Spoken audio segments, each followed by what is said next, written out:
This is a meeting of the Finance Committee, the Mobile City Council. We're here to discuss the American Rescue Plan funding, which has been partially provided to the city. And we've got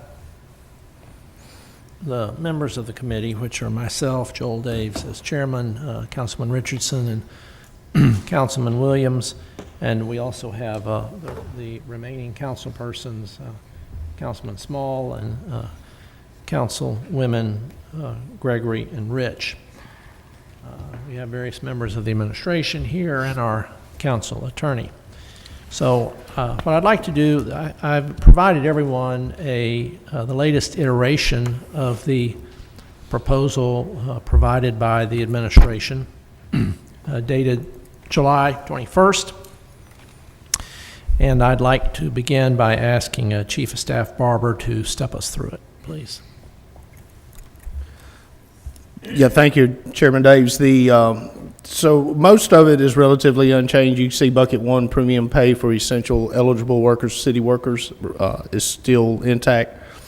Bucket two remains unchanged from last time you've seen it, which the big change is highlighted there, and that's the $5.1 million that goes toward gun violence, given President Biden's new guidelines on how that money is to be spent. So that was an add-on that was allowed to be used for negative economic impacts.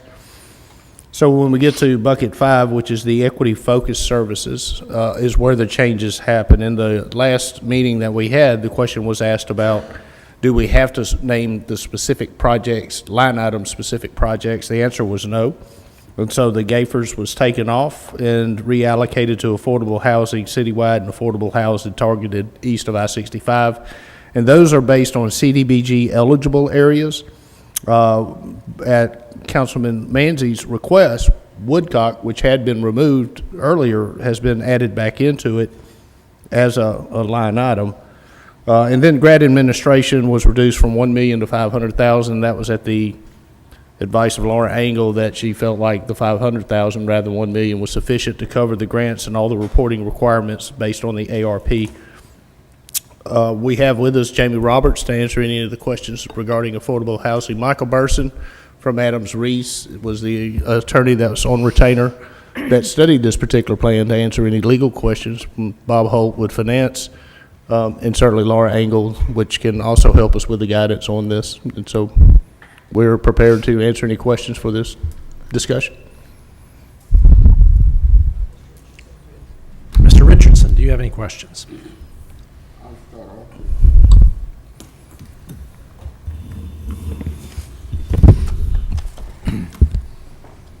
Why do you think we need to pay $500,000 for grant administration? How many people would be involved in this? There's one grants accountant and two grant administrators that are currently in the process of either been hired or being hired to help us with all the, not just this funding, but all the other grants that we are applying for. I know it's quite a bit, but if we gave each one of them $100,000, that's 300. So I'm saying, well, why are we even up to this? Why are we put out so much money for that? I see that's being excessive for grant administrators. The other one is it was storm drainage was allowed in what we could do, and I made a request that $2 million be set aside for closing some of the ditches in Trinity Garden. I just found out that last year it was costing $500,000 per ditch per street. It's now costing $1 million. It doubled the price, double. So we need some help. So I don't see my request is not, I don't see nothing, no consideration given to what I requested. I think there were two parts. Your question, the amount of money allocated to grants. Yeah. Do understand that that's not a one-year allocation, that's a 5-year allocation to recover the expense of administering the grants. Oh, okay. Yeah, so that's over a 5-year period. All right, okay, I'm through with that one. Right, and the guidance that when we approach this particular project, as far as all of the water, sewer, and drainage, which are the only infrastructure allowed under the ARP, is that Jim DeLapp, along with Casey Callaway, has been working with Moss, with Bud McCory from Moss, to get those types of projects prioritized in the amounts that are needed and the ones that are ready and can be completed within the next 5 years for a presentation to the state, which has $2.1 billion. So the original amount received by the city focused on people. The projects that you're talking about as far as drainage, water and sewer are being submitted to the state.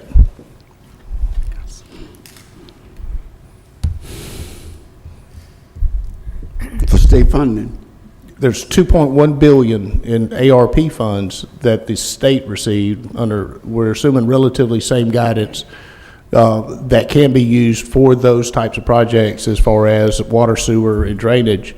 And so Public Works, or Jim DeLapp and Casey Callaway, have been working pretty diligently with Moss to get a determination of what is shovel ready to go forward, and apply for those through the state, $2.1 billion that the state has.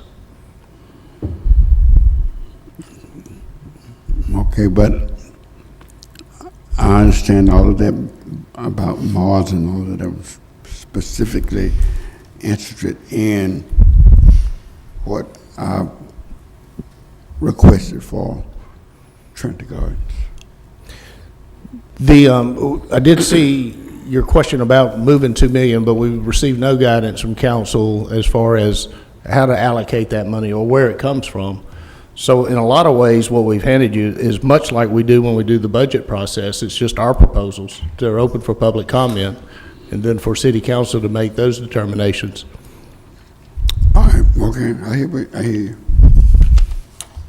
Anything else, Mr. Richardson? No. Mr. Williams? Thank you very much.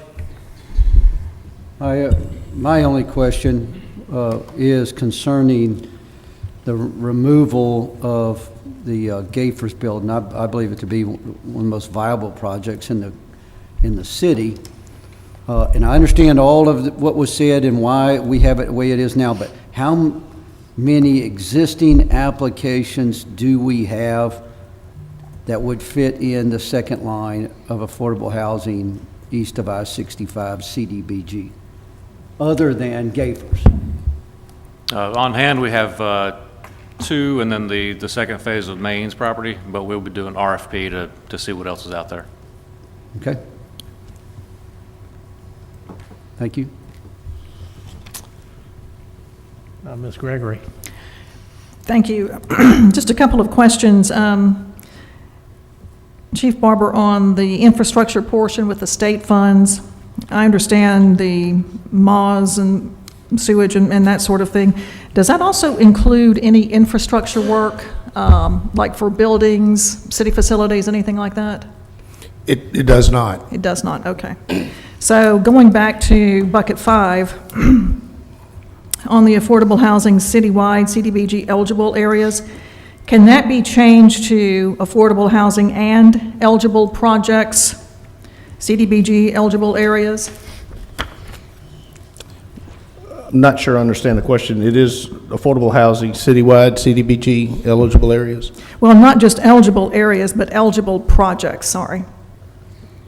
We're talking Let me recreation flip to centers? Jamie. The guidance that we were using are CDBG eligible areas by census tracts, and so Well, instead of it saying affordable housing only, could we just say eligible projects?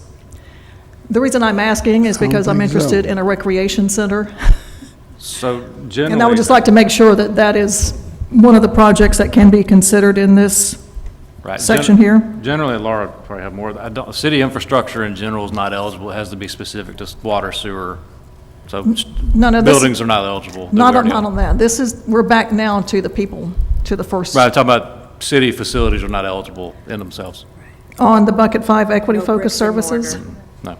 No senior services, no nothing? No, the services are, under the public service, the not social service building. assistance, but not the building, the structure itself. Is there anything in any of this that would go toward building something like a rec center or a senior center?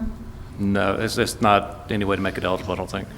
Okay, so it's strictly housing, strictly programming? Rescuing. Right.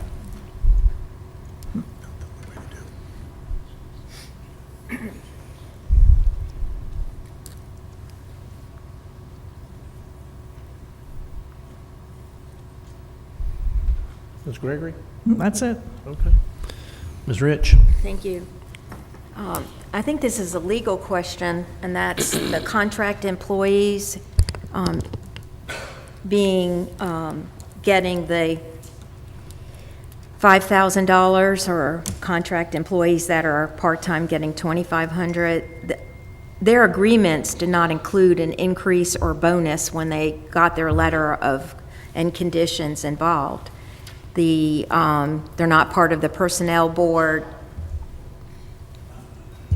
So when I asked the chief of staff, it was, they are considered necessary or essential, and therefore that passes the muster. But when I read the fine print, it said that you had to give a legitimate reason why someone who makes more than 150% of the annual salary, what is that, 23K in our city? I think something close to that. I might have the off amount, but so some of these people are making six figures. I don't deprive them of, their contract agreements, but I'm just not sure whether how are we going about making sure that passes muster?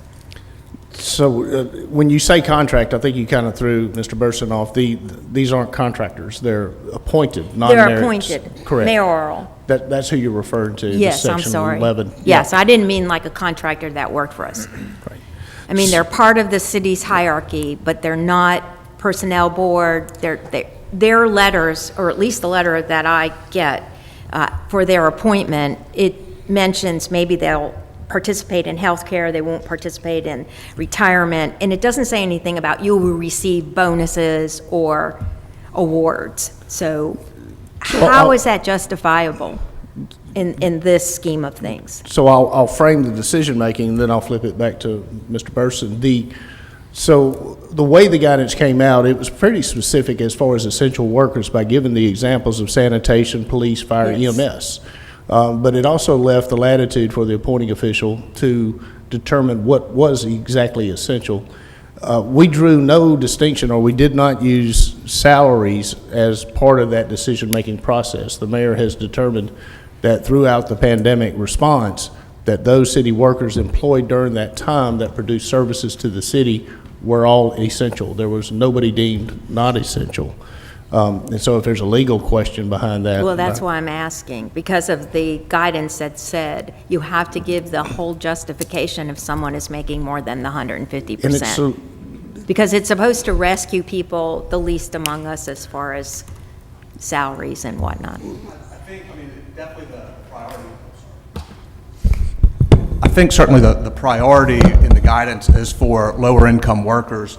However, in the interim final rule, it specifically lays out eligible workers means and says any work performed by any employee of a state, local, or tribal government.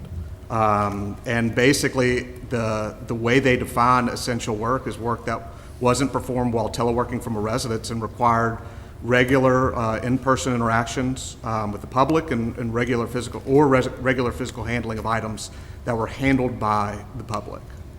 It gave a lot of flexibility to the governing authority to determine, or chief executive officer. Even if it's not a personnel board employee, because anyone who comes in via the mayor's letter agreement is not considered a personnel board. The I-4 doesn't get into kind of the personnel board issues and things like that, Okay. but the intent was to provide the necessary flexibility for the chief executive officer to determine who is essential, who is not essential, if it's not provided in the I-4. And or if everyone it- was considered from the administration, everyone, even, so people that worked from home, they say would not qualify, correct?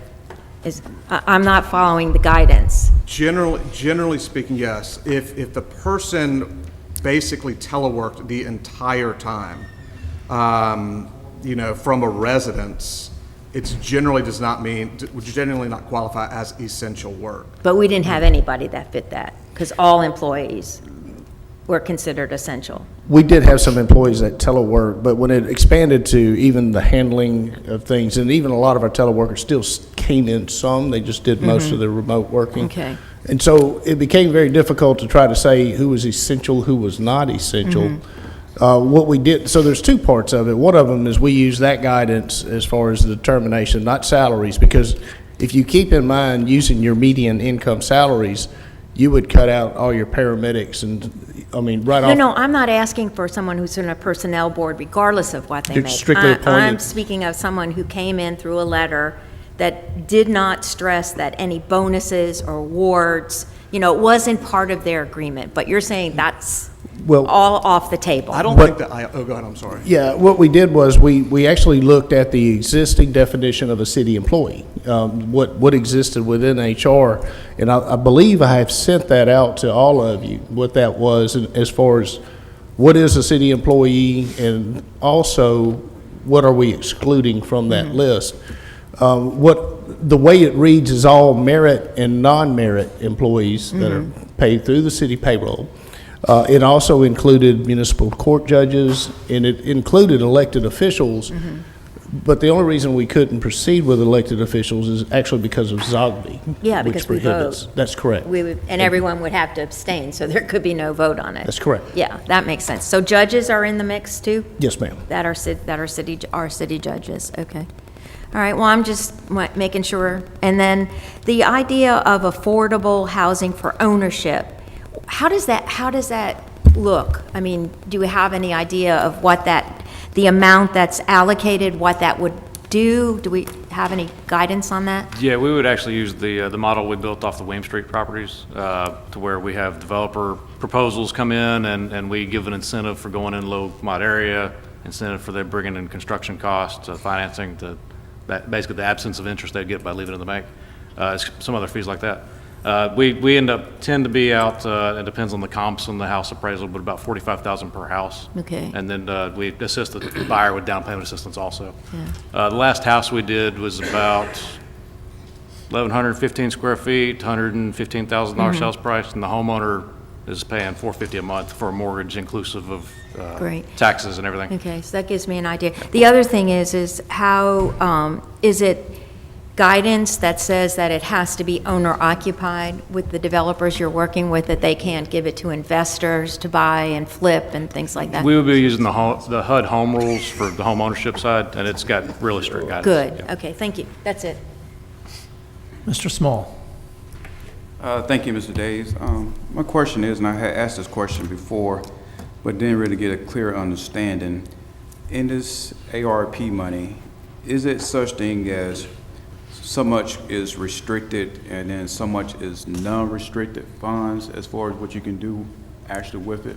The only real flexibility in the funds that's not essentially provided through criteria in the interim final rule is through government services or lost revenues, which the city does not, as my understanding, does not qualify for. That is the most flexible bucket of funding.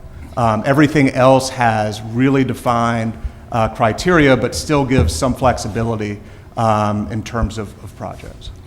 So you're saying the city of Mobile does not qualify for the non-restricted funds?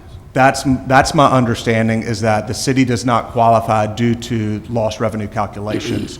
And that bucket would be the government services bucket. And that is the most flexible bucket. But that's my understanding, at least. And as far as the tourism, could someone explain again what the tourism, this money is going towards, with tourism? Yes, this is one of the eligible areas that the ARP identified that can be used. And so we do know that our tourism industry and the hotel industry suffered tremendously. This would just be one-time payments for marketing to try to get tourism back up and running to its former levels prior to the pandemic. And this is going towards Visit Mobile, or, I mean, this 750 and the 601, I mean, going towards straight to them, or what?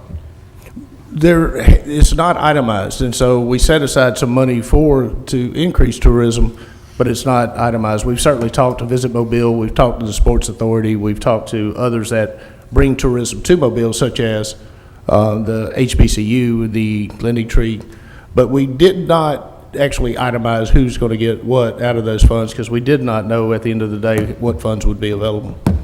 Yeah, I would like to throw out this, and it's not my district, but it's in the city of Mobile, Africa Town.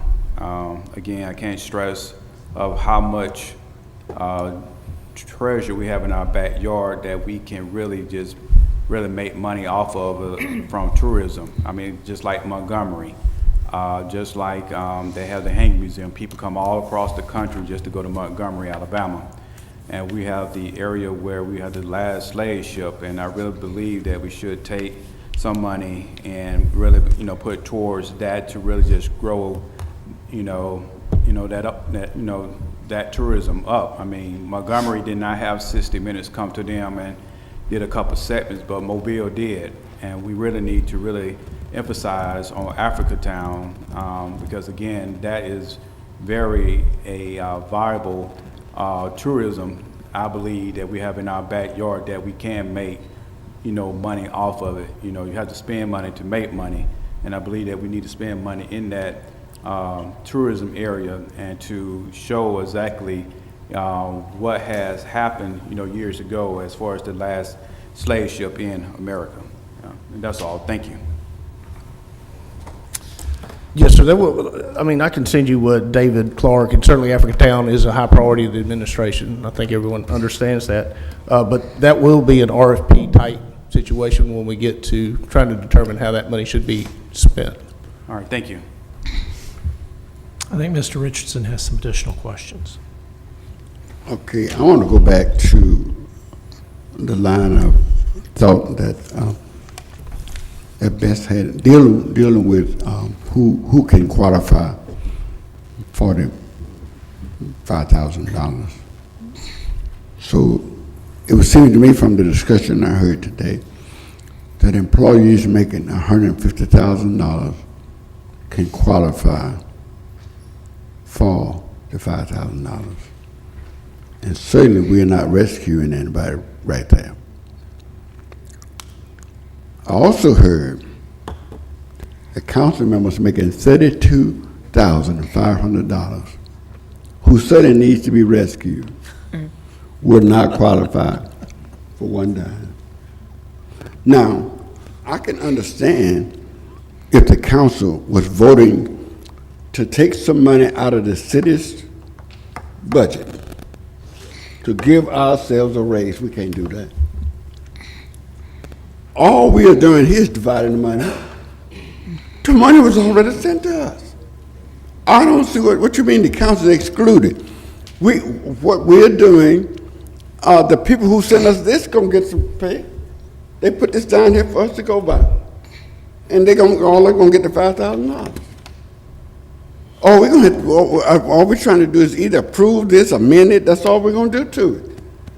The money was sent to us. We're not touching anything in the city's budget. We had someone to send us the money. So you're gonna give Tom, Dick, and Harry some money. I don't care what they make, give them some money. But the city council, we ain't giving them nothing. I'm gonna ask our attorney, since we're not voting to take nothing out of the city's treasury, since this money was mailed to us to rescue funds, and all we're trying to do is decide what we're going to do with the money, why can't we decide that the council members are eligible to receive the $5,000? Y'all are very essential. However. That said, state law says that the council and mayor's salaries shall not be increased during your term of office, and the amount you pay can only be increased by an ordinance passed at least 6 months prior to the election. So it isn't a conflict of interest issue, it's the salary change issue. No matter where the money comes from. So it doesn't have anything to do with what the ARP rules are or anything like that. It would just be if you wanted to give yourself a raise tomorrow, you couldn't. It could only be by ordinance passed for the upcoming council, which y'all did do. All right, I hear you. Anything else, Mr. Richardson? No. Does anybody else have any, Mr. Small? Just one additional question. You said that the city lost money during tourism, correct? I didn't, but I believe they did. I'm sure they That's- did throughout the The city pandemic. lost money during tourism. Yeah, So I'm sorry. Yes, sir. What I would like to do, since this is the first time tourism question has come up, is to get y'all some information from David Clark on what they saw during the pandemic as far as lost revenue. But the city itself actually did not have lost revenue overall. Sales tax. We were rocking it. Even though the tourism was dropped, that means less sales tax. The way I'm looking at it, that means that the less tourism, the less sales tax, the less money that Mobile could possibly have made. Is, that's what I was thinking about. The loss in revenues were offset by an increase in sales tax revenues, which had a lot to do with stimulus money being spent. It had a lot to do with inflation. When a 2x4 now costs 3 times what it cost before the pandemic, they're paying 3 times the taxes on materials. And so the losses in revenue from the tourism industry, which were real, were offset by the retail sales. If you go down, I'm sorry, if you were to take a closer look at the financial statement and the revenues Get closer. that we report, when I get up in the morning and speak, I usually just refer generally to the overall revenue that's coming in, but we have different components of it. We have sales tax, and we have business licenses, and we also have revenue from hotel expenses and things of that sort. Things like that, revenue from hotels or revenue from other events, that was down. Okay, but it was far exceeded by the amount of sales tax and other taxes that we collected, which made us come in so much better off than we were before. So I would have to say, yeah, we did have an impact You from could lost probably revenue argue on you could hotels. go for it. The vacationers weren't coming, but the staycationers were spending more. Exactly. Mr. Chair, I think that what CJ was getting at is while, yes, we did well, we could have done better because the tourism dollars were down at restaurants and businesses and hotels and things like that downtown. So maybe there could be an argument made that we lost money. There's a very, very strict formula. It goes back to 2019, I believe. It looks at your 2019 revenues, and it's So they're just it's looking aggregated. strictly at revenues, It's not that. aggregated. Yeah, it's aggregated all revenues together. All right, we're just trying here, you know? Well, you'd have to take it out as something else because we were granted the 58 million. So, I mean, that's what We looked at the exact same thing first because we were trying to get it unencumbered with federal regulations. It would have done the same purpose. I think the bottom line is, as we calculate what we lost, we got to also calculate what we found. What we found made up for what we lost. Roger that. Anybody else today?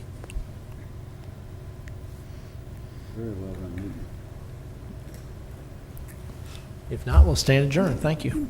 Yeah, Mr. Chairman, just a quick comment, since there's no other Making a questions. recommendation?